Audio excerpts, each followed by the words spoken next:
Hello and welcome to this Eureka episode of The Company Doctor. Before we dive in, just a quick note from me to say that in honour of this being our 60th episode, Gary and I thought it was high time that we launched a Company Doctor newsletter. The first one will be sent out with our next episode, so you have 2 whole weeks to go to thecompany.com and sign up to receive it. We're even throwing in a free gift with newsletter number 1. Now, on with the show.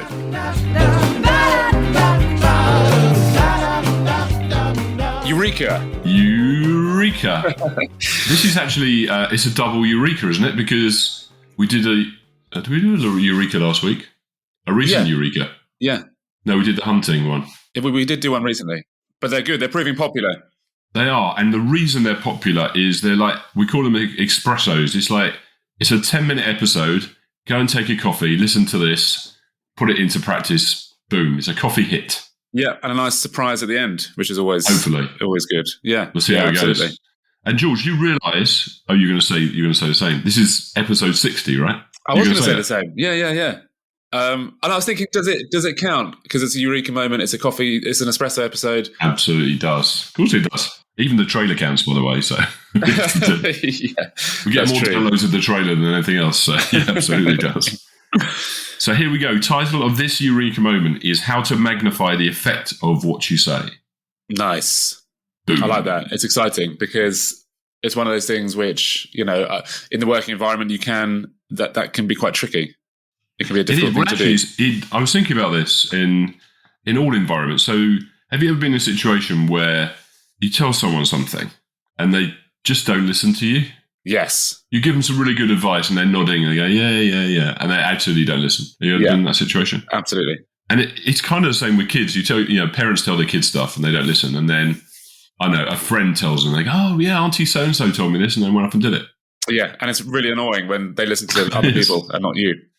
So this advice is for kids, for someone at work. Yeah. If you're a manager, definitely for you, for your teams, and you, and for customers. Absolutely, this advice that we're going to give, the Eureka, is good for all of that stuff. And it's it's about making sure that the person that you're talking to and the person you're advising is like the message gets across. Yes, but it's slightly more complicated than that because if people, as we declare what this is about, it actually works in reverse. Remember snakes and ladders. Mm-hmm. Great game. A lot of the time, people's actions and the way they cover things makes them go, do you go down snakes? You go down snakes, right? Down snakes, up ladders, You go down that snake. Yeah, you're going down they slip down the snake, don't they? You slip down that snake. And when I explain it, you'll realise how often people are slipping down that snake. I can't say the word. But what we're going to do is get you up that ladder, turbocharge you up the ladder. That's what I want to do here. And in terms of slipping down the snake, what does that look like in a work environment? What sort of thing do you mean? Okay, well, it's like, think of it as shooting yourself in the foot. Right. Here's an example, right? You're in a meeting, and then, there's been some difficult conversations about something that you want to get agreement on, and of course, it never does. Anyway, everyone's very polite in the meeting. When they come out and they go, you know what, George is an idiot. Yeah. Yeah, he never gets it, blah, blah, blah. And that person probably feels really good about that because they kind of took the upper hand. They told everyone George is an idiot. And they not only did they not move further forward, they actually went backwards. Right, I see. So by doing that, they're going down the snake. They shot themselves in the foot. They're going down the snake. Yeah, absolutely. Good example. Yeah. Yeah, so I'll tell you what, I'm going to uncharacteristically explain the Eureka moment earlier on. And then, yeah, it's a complicated one. But when I say it, people are really going to get it. Everyone's going to be nodding on this one. And the Eureka moment, are we even halfway in? We're not even halfway in. I'm just going to do it anyway. The Eureka moment is this. The Eureka moment is edification. Okay.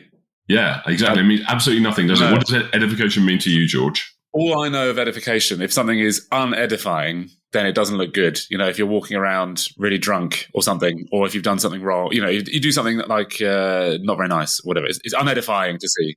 I think you're halfway there. When you look it up in the Oxford Dictionary, it doesn't help at all. It never does, actually, does it, when we look these things up? No. The improvement of the mind and understanding. I mean, absolutely probably means that, but that's not what I mean by it. It's more what you said. Yeah. Edification is this. Imagine, I'm going to start with a management story because I think it lends itself well to that. I use you as an example again. So I go, right, we're in a team meeting. or I'm one-on-one with someone, and I say, or maybe I'm with one other person, and I say, yeah, listen, George is so good. That's more like it. Yeah, exactly. George is an amazing editor, and I'm speaking to someone else like a colleague, and I say, if you want to learn the trade, George is your man. You should basically hang on to his coattails, because what he doesn't know about editing, no one knows. Mm-hmm. How does that make you feel? Pretty good. Yeah, good, right? Yeah. You're already puffing your chest out, and we're not even doing it for real, but you are good, but Thanks. Yeah, I prefer that to George as an idiot. I prefer this part of the conversation. Yeah, exactly. So for you, you puff your chest out, you feel really good about it. Yeah. But more importantly, the person that we're in our 3 conversation is gonna when you say something about editing, what they're gonna do? They're gonna listen. Yeah. They're gonna listen, right? Yeah. Whereas if you told them, I've now leveraged you, I've magnified you. Whereas if you told them about editing, blah blah blah, they might listen to you, but they probably won't. Yeah, right. I'm a nobody about it, but I've said that you're really good, and now they're going to listen to you more. That's edification, going up the ladder. And I suppose they'll listen to you more as well. As in, if they... Yeah, they'll listen to me more, and they'll listen to you. So everyone's winning. Exactly. Yeah. Because I look like the authority by saying you're really great. Yeah. And this is... That's a good trick. It's a good trick. And people who are in sales will be thinking, well, I think I do that with customers. You absolutely do. So you bring the big boss in to see, for the big deal. You bring the big boss in and you say, here's George. He's the manager of the section. We've managed to get hold of George to spend some time with you because you're a really important customer. And now they listen to you, right? And then you say, Gary's amazing his job, and we've heard really good things about you. And now everything goes up. Yeah, everything amplifies up. Yeah, that's interesting. And I think, you see people do this naturally, socially as well. I've seen people do this, and it may not be natural, it may be contrived, but, that sort of lifting other people up, exactly. Which therefore puts you in a good light as well. Yeah. Exactly. So it's in all walks of life. I'm using the manager as an example because it's where it goes wrong. Because the problem is in a management team, say there's 8 people in a management team and 2 people are doing it and everyone else isn't, it doesn't work. And here's an example. So the reverse of that, which is unfortunately the majority, and I think that's the issue, is that someone would just make a little jibe. Yeah, George, he's actually, I can't believe he's on time today. He's normally late. Yeah, well, that's very true. Well, it's true. But what have I done now? How do I make you feel? You feel... You don't put yourself in a very good... You're not casting yourself in a good light, are you? Sort of say, you're positioning yourself as someone who talks behind people's backs or is nasty. And it's so much more common, isn't it? As you say, it's a lot easier to be that way than it is to lift people up. But here's the snake, right? Mm-hmm. So now George is late and he's always drinking, blah, blah, blah. Now, when... And I don't big you up about being the superb editor. By the way, you're not always drinking. But I don't big you up as a superb editor that you are. Now, when you give advice, what happens?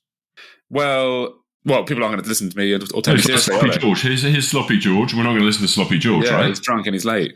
So, those 2 examples of when I bigged you up, I'm not making it up. I'm just maybe turning up the dial just a little bit. Yeah. Versus, and this is the issue. So when you've got your finger pointing at someone else, you've got 3 fingers pointing back at you. Yeah. Now you've given permission to everyone else to dish you. Yeah. And it's a slippery slope. You're all going down the ladder. Oh, sorry. Yeah. It's such a small thing, but it makes a massive difference. Yeah, and when you think of it that way as well, it can change an entire team's morale and I guess almost efficiency as well. Because if everyone's working off the same sort of page and it's a big old love-in where everyone respects each other and listens, then great. But if everyone's constantly driving each other, then it's no good for anyone. But and it's more serious. I think it actually dismantles the effect. So if let's say you're in a leadership team and there's 6 or 8 of you, even within your team, it's going to affect how you work as a team. But more importantly, the people that you manage, you just go out and go, oh yeah, we've had one of those management meetings, but you can ignore it. They always talk about things and nothing ever happens. Mm-hmm. It's a kind of a throwaway comment because it makes you feel good in front of your team. Yeah. What it's doing is dismantling the effect of your leadership.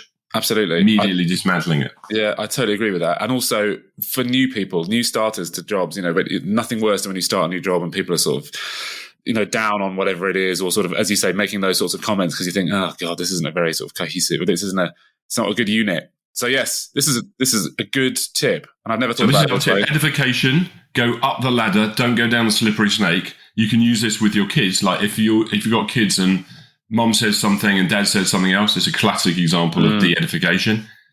We've talked about teams at work. We've talked about customers, but just with colleagues, you're much better off having a conversation and saying good things about people. But if everyone's doing it, I'm not saying faking it, and all of a sudden it lifts everybody up and people are more open to listen. So if you want someone to listen, edify someone else and let them say something good about it, and people will listen more.